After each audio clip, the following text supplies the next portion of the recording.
Mighty Mutts is our featured rescue group. Michelle Marlowe risks her own safety to pull helpless animals from the most dangerous situations in the city. What time is it? It's 6:03 a.m. on Christmas Day. There's always an urgency. It's always, oh my God, I found this cat, this mouse, this dog. I know I have to take it or it's gonna end up in the shelter. I want you guys to meet Brett. She's the Laverne to my Shirley in the rescue world. We have 8 to 10 gallons what of is water. It? I don't even know what this is. This is animal cruelty, what you're doing here. If you have some problem, and then talk to my boss, okay? This is cruelty. I call the police. Call the police. I know the police. Call the police. It's fine. We'll call the ASPCA police. They're living creatures. Look at the way you're treating them. Brett and I have a bond that goes beyond animal rescue. It's not the way to keep fish. When I was 21, I was sexually assaulted by the father of my first boyfriend. He held a gun to his head and he told me that if I told anyone, he'd kill himself. I've never been the same. I've never been able to have a relationship. I went on such a downward spiral with men and drug abuse and eating disorders, anything to be in control, that where I was like this innocent virgin with this guy, in one brief moment, my entire life changed. I remember one time my parents took me to a fancy restaurant. Of course, like every person would say, I don't really remember doing anything wrong. But, you know, I must have acted out in some manner that was inappropriate. I remember my father dragging me out of the restaurant by my hair, like down the aisles, like, you know, in between the tables, just dragging me through the restaurant, and I was screaming and crying, and took me outside into the parking lot, and he, you know, gave me such a beating. This is Sammy.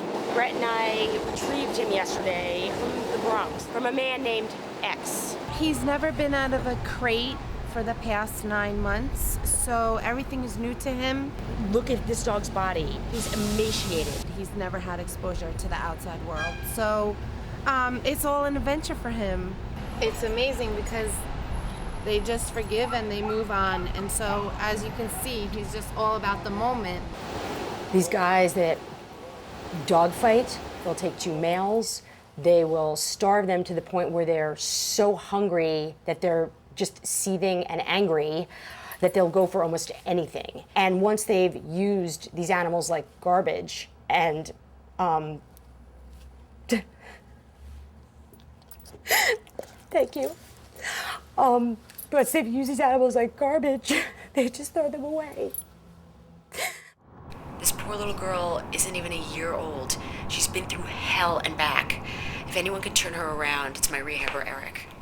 Do you see the difference between Monster? That's possessing. He's looking at the ball. You see Optimus going back and forth from the ball to my eyes? Monster hasn't yet. That's, you know, that's one of his problems, is this ball's his. You know, he gives it to me, but in his mind, the ball is his. And that's why I can't allow him to go into another home. You know, all you take is, you know, a simple ball and somebody going to grab that from him, you know, and he doesn't even have to bite. All he has to do is look mean, and, you know, he'll probably be put down for it. And what we do here is bring the dogs in, see if they have any issues, and if they do, we'll rehabilitate them no matter how long it takes. To be able to pass that dog on to another home and to have them flourish, that's what we're in it for. That's when your hard work pays off. If you don't have 4 legs, I'm not dating you. You have to have paws and 4 legs. My entire life has become these animals. This is the Pigeon Man, extraordinary. He rescues and rehabilitates pigeons. He's a sparrow in his apartment right now. This little guy with the band on his toe has been in my house. Ah, here's my cat man. I'm so glad you're here. I want to show you where the cats are. At my age, I'm glad to be anyway. So this is the spot. You set the trap. Right. I'll show you how to do it, and then you go like cats. You know, look, very very few cats want the hobby. This is probably one of the most exciting days I've ever had in the history of Mighty Mutts. One of our sort of lifer dogs, Sarah, she's just never had a shot, and today is like the miracle day. I've been working on finding a home for this dog for 3 years. Here's Sarah with her 2 dads. Look at her tail. This couldn't be more awesome for the holidays. Sarah, look at your beautiful new dog bed. Oh my gosh. This is the happiest day I've had in probably 3 years of rescue.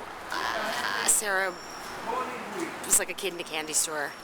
This day has been phenomenal. I wish every day could be like this, but I have to remember this day for when I get depressed about all my other animals. This was awesome. Awesome. Tonight is my fundraiser for Mighty Mutt's Rescue, and 2 of my dogs vomited in the car, got diarrhea, which is what I smell like right now, which is lovely when you're trying to get money from people and schmooze and make nice.